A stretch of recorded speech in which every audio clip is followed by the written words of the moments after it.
بسم اللہ الرحمن الرحیم۔ مکتوب نمبر 31، صفحہ نمبر 139۔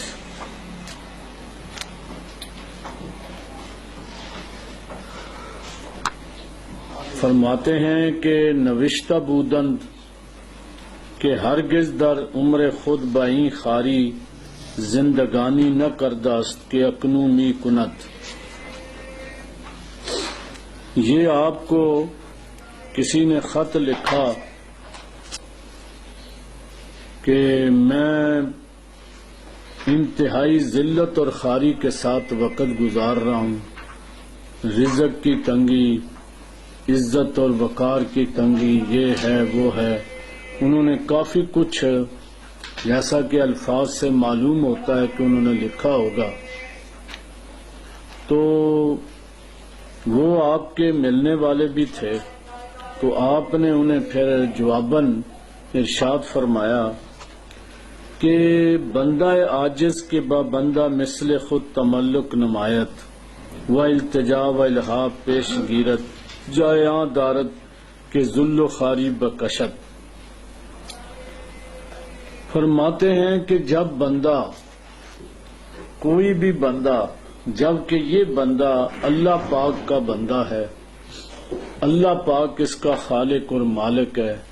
جب یہ اپنے خالق اور مالک کو چھوڑ کر انسانوں کے پیچھے بھاگتا ہے،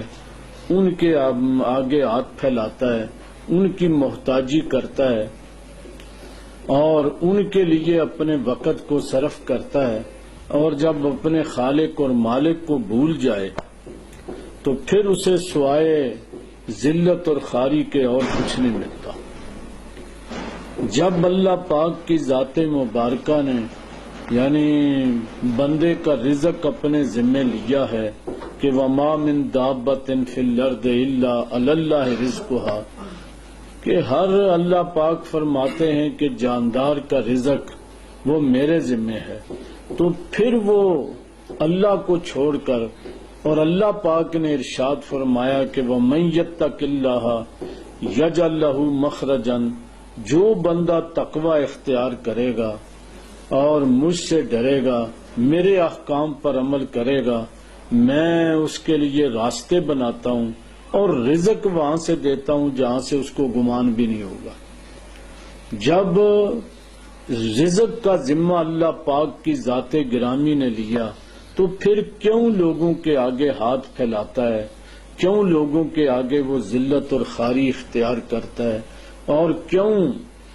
وہ اپنے جیسے جو تیری طرح محتاج ہیں، تو بھی محتاج ہے، وہ بھی محتاج ہے، ایک محتاج کو کیا دے گا؟ اور جب بھی کوئی بندہ یعنی کہ اپنے جیسوں کے آگے وہ جھکے گا اور وہاں ذلت اور خواری اختیار کرے گا تو پھر سوائے ذلت کے کچھ نہیں مل سکتا۔ فرماتے ہیں کہ چرا بدرگاہ غنی مطلق رونا عارض، کیوں وہ جو غنی مطلق ہے اس کی بارگاہ میں اپنے آپ کو پیش کیوں نہیں کرتا؟ یعنی کہ غنی مطلق کا مطلب ہے کہ جو کسی کا محتاج نہیں ہے، ساری کائنات کا ذرہ ذرہ اس کا محتاج ہے، جو ساری کائنات کا مالک اور رب ہے اور ساری کائنات کو سب کچھ وہ عطا کرتا ہے، ملتا اسی کی طرف سے ہے، تو تم اس کو چھوڑ کر جو کہ خزانوں کا مالک ہے، جو رزق کا مالک ہے، جو پوری کائنات کا رازق نہیں رزاق ہے، تو اس کی بارگاہ کو چھوڑ کر تو پھر وہ کہیں اور جائے گا تو پھر سوائے ذلت کے اور کیا ملے گا؟ بندے کے آگے ایک ہاتھ پھیلائیں تو بندے کی ذلت اور رسوائی ہے، اور وہ بارگاہ وہ ہے کہ جس کے آگے ہم دونوں ہاتھ پھیلاتے ہیں اور اپنا دامن بھی پھیلاتے ہیں، 24 گھنٹے آپ پھیلائیں تو وہ جتنا پھیلائیں، جتنا مانگے وہ خوش ہوتا ہے، اور دنیا دار کے پاس آپ ایک دفعہ جائیں، دوسری دفعہ جائیں، تیسری دفعہ جائیں تو وہ آگے سے باتیں کرتا ہے کہ تو نے یہ رستہ ہی دیکھ لیا ہے، تو نے یہ بنا لیا ہے، وہ بنا لیا ہے، اور جو جتنی باتیں یہ دنیا دار کرتے ہیں اتنی تو کوئی کرتے ہی نہیں ہے۔ تو حضرت کا مقصد یہ ہے کہ جب وہ بندہ جس کو اللہ پاک نے عطا کیا ہے، جس کے پاس تو جاتا ہے، تو اس کو بھی اللہ نے دیا ہے، اگر اللہ پاک چاہتا تو تجھے بھی دے سکتا تھا، تو تجھے یہ دیکھنا چاہیے کہ اس کو ملا ہے، مجھے نہیں ملا، تو تجھے اللہ پاک کی ذات مبارکہ پر راضی رہنا چاہیے کہ اللہ پاک نے اس کو کیوں دیا، یہ بات نہیں، یہ اللہ پاک کی ذات مبارکہ کا اپنا ایک فیصلہ ہے۔ اللہ پاک کی طرف سے خود ہی جو سارے فیصلے ہوتے ہیں، اللہ پاک کے فیصلے کو قبول کرے، اس کی رضا پر راضی رہے، جو ملے اس کی طرف سے وہ شکر ادا کرے کہ اے باری تعالیٰ میں اس کے بھی قابل نہیں تھا جو تو نے مجھے عطا کر دیا، بجائے اس کے کہ بندہ دوسروں کی طرف دیکھے۔ تو فرماتے ہیں کہ چرا و درگاہ غنی مطلق رو نہ آرد، کیوں نہیں وہ غنی مطلق کی بارگاہ کے اندر آتا جو کہ ساری کائنات کو عطا کرنے والا ہے، اس کی بارگاہ میں تجھے آنا چاہیے۔ و تضرع و التجا نہ کنت، کیوں نہیں اس کی بارگاہ میں عاجزی، انکساری اور التجائیں اور مانگے، خوب مانگے اس کی ذات مبارکہ سے۔ اسے چاہیے کہ وہ یعنی کہ بارگاہ الہی کے اندر تضرع کرے، التجائیں کرے، وہاں روئے دھوئے اور 24 گھنٹے وہاں مانگے، وہ جتنا مانگو گے اتنا خوش ہوتا ہے۔ تو آپ جب وہ سب کو کہتا ہے میں عطا کرتا ہوں، میں رب العالمین ہوں، میں ساری کائنات کا پروردگار، پالنے والا اور رزق دینے والا ہوں، تو پھر اس کی طرف کیوں نہیں جاتے؟ اپنے مالک کو پہچانو، اپنے رب کو پہچانو، اپنے خالق کو پہچانو، تو کیوں ادھر ادھر مارے پھرتے ہو؟ سیدھا جو ہماری بارگاہ ہے، جو جہاں سے کچھ ملنا ہے، جہاں کسی قسم کی کوئی کمی نہیں، وہاں تم جاؤ، اور تم محتاج بندوں کے پاس جاتے ہو۔ ذرا غور کرو کہ اللہ تعالیٰ اگر انہیں دے سکتا ہے تو تمہیں بھی عطا کر سکتا ہے، لیکن یہ اس کے اپنے فیصلے ہیں، اس کے فیصلے پر راضی رہیں۔ پھر فرماتے ہیں کہ وہ تو کہ سزاوار ایمان او است، کہ اللہ پاک کی ذات مبارکہ اس بات کے لائق ہے کہ اس کے سامنے رویا دھویا جائے، اس سے مانگا جائے، اسی کے سامنے جھکا جائے۔ تو کشائش مشکلات عزومی آیت، یہ جو مشکلات دور ہوتی ہیں اسی سے ہوتی ہیں، وہی مشکلات کو دور کر سکتا ہے، دنیا کا کوئی بندہ جو ہے وہ مشکل دور نہیں کر سکتا۔ مشکلیں جو دور کرنی ہیں وہ صرف اور اسی کی ذات مبارکہ نے کرنی ہے۔ تو لہذا آپ اس در پر حاضر ہوں کہ جس نے سب کچھ کرنا ہے، تو کیوں ادھر مارے مارے پھرنے کی بجائے وہ ایک در پکڑو اور محکم طریقے سے پکڑو، اس کے دروازے پر بیٹھو، پھر تمہیں کسی اور دروازے کی ضرورت نہیں رہے گی، اس کا دامن پکڑ لو، پھر کسی اور کی ضرورت ہی نہیں رہتی۔ تو لہذا فرماتے ہیں کہ مشکلات بھی اسی نے حل کرنی ہے۔ تو وہ بس وسعت رزق و تنگی ہما ازو است، یعنی کہ رزق کی وسعت یا رزق کی تنگی یہ سب اس کی طرف سے ہے۔ اگر وہ جس کو چاہے وہ رزق عطا کرے اور جس کو چاہے رزق تنگ دے دے، کسی کو کھلا دے دے، یہ اس کی اپنی مرضی ہے۔ تو اس کی رضا پر راضی رہیں اور کبھی اعتراض نہ کریں کہ یا اللہ کہ مجھے کم ملا ہے، یہ ہو گیا ہے، اس کو زیادہ ملا ہے، اس کو اتنا دیا ہے، مجھے اتنا دیا ہے۔ تم اللہ کی بارگاہ میں عرض کرتے رہو، کسی کی بات نہ کرو، اپنی بات کرو، اپنا معاملہ پیش کرو، اپنی عاجزی اور انکساری پیش کرو۔ اے باری تعالیٰ میں تیرا محتاج بندہ ہوں، میں تیرا بے کس بندہ ہوں، یا اللہ میں تکلیف کے اندر ہوں، میری تکلیف دور کر۔ بس اللہ پاک کی ذات مبارکہ اس یقین کے ساتھ کہ وہ سنتا ہے، بعض بندے جو ہیں ان کے ذہن کے اندر یہ بات ہوتی ہے، پتہ نہیں میری آہوزاری اللہ سنتا ہے یا نہیں سنتا، لیکن یہ یاد رکھیں کہ اللہ پاک نے قرآن کے اندر فرمایا ہوا معاکم، وہ تمہارے ساتھ ہے،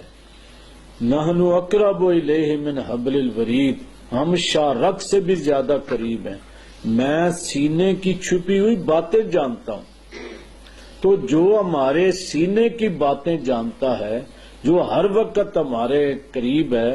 جو بلکہ ہم سے بھی زیادہ ہمارے قریب ہے، تو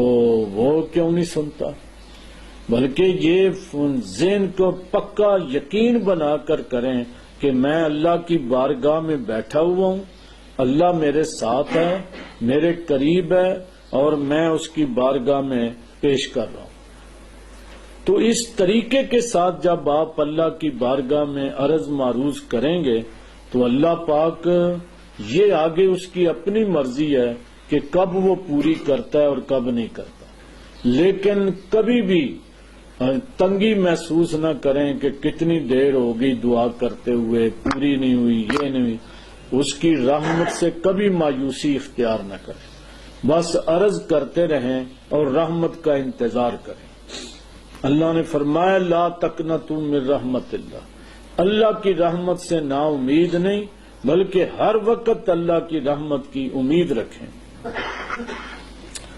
تو فرماتے ہیں کہ سب کچھ اس کی طرف سے ہے، نہ از غیر، اللہ کے علاوہ کوئی کچھ بھی نہیں کر سکتا ہے، جیسا کہ اللہ نے قرآن میں فرمایا وَإِن يَمْسَسْكَ اللَّهُ بِضُرٍّ فَلَا كَاشِفَ لَهُ إِلَّا هُوَ وَإِن يُرِدْكَ بِخَيْرٍ فَلَا رَادَّ لِفَضْلِهِ يُصِيبُ بِهِ مَن يَشَاءُ مِنْ عِبَادِهِ۔ تو اگر اللہ پاک تمہیں تکلیف دینا چاہے، اگر اللہ پاک تمہیں ضرر اور نقصان پہنچانا چاہے، فلا کاشف لہ الا ہو، اس تکلیف اور درد کو کوئی دور نہیں کر سکتا ہے اس کے علاوہ۔ اللہ پاک فرماتے ہیں کہ اگر میں کسی کو ضرر پہنچاؤں اور اگر کسی کو تکلیف دوں، کہ اگر کسی پر مصیبت آئے تو میرے سوا کوئی اسے دور نہیں کر سکتا ہے۔ وَإِن يُرِدْكَ بِخَيْرٍ، اور اگر میں تیرے ساتھ نیکی کا ارادہ کروں، بھلائی کا ارادہ کروں، خیر کا ارادہ کروں، اور تو اپنے فضل اور کرم کا ارادہ کروں، فلا راد لفضلہ، کوئی اللہ کے فضل کو روک نہیں سکتا۔ یعنی کہ اگر تکلیف دوں تو کوئی دور نہیں کر سکتا، اور اگر خیر عطا کروں تو کوئی رد نہیں کر سکتا، اس کو ہر صورت ملے گی۔ یصیب بہ من یشاء من عبادہ، اللہ پاک فرماتے ہیں کہ جو بندے میرے اس فضل کو چاہتے ہیں انہیں مل جاتا ہے، یعنی کہ یصیب بہ من یشاء من عبادہ، تو یہ اللہ پاک کا فضل اس کو ملتا ہے جو اس کے بندوں میں چاہتا ہے۔ یعنی بعض حضرات اس کا ترجمہ کرتے ہیں جس کو اللہ چاہتا ہے، لیکن بہرحال یہ بھی ایک ترجمہ ہے کہ اللہ پاک فضل بھی اس کو دیتا ہے جو فضل طلب کرتا ہے، جو یعنی فضل جو ہدایت طلب کرے گا اسے عطا کرے گا، جو مغفرت طلب کرے گا اس کو ملے گی۔ تو یہ بات نہیں ہے کہ بندہ جب آپ اللہ کا فضل مانگیں گے، طلب کریں گے، روئیں گے اور دھوئیں گے، اس کے آگے دامن پھیلائیں گے، اس کے قدموں میں سر رکھیں گے، تو اللہ کی بارگاہ جو ہے وہ سب سے زیادہ عطا کرنے والی ہے، وہ بندوں کو مایوس نہیں کرتا۔ اگر اس نے مایوس کرنا ہوتا تو وہ کیوں حکم دیتا کہ ادعونی استجب لکم، کہ تم دعا کرو میں تمہیں عطا کروں گا۔ اگر وہ اس نے قبول ہی نہ کرنی تو دعا کا ہمیں حکم کیوں دیا؟ تو یہ جو اللہ پاک نے دعا کا حکم دیا، اجیب دعوت الداع اذا دعان، کہ میں دعا کرنے والے کی دعا قبول کرتا ہوں جب بھی وہ دعا کرے، تو یہ جو ہے یہ سلسلہ ہے۔ تو لہذا ہمیں یہ چاہیے کہ ہم ہر طریقے کے ساتھ اللہ تعالی کی بارگاہ میں جب بھی کوئی ایسا مسئلہ پیش ہو، ہمارے آقا نے تو فرمایا اگر تمہارا ایک تسمہ بھی گم ہو جائے تو اللہ سے طلب کرو، اور اس کے لیے بھی انا للہ و انا الیہ راجعون پڑھو۔ یعنی آپ کا مقصد یہ تھا کہ بندے کو کلی طور پر یعنی اللہ پر انحصار، توکل اور اعتماد کرنا چاہیے مکمل طور پر، جس طرح بچہ اپنی ماں پر مکمل اعتماد اور توکل کرتا ہے، اس سے کئی درجے بڑھ کر ہمیں اللہ تعالی کی ذات پر توکل اور اعتماد کرنا چاہیے۔ وما علینا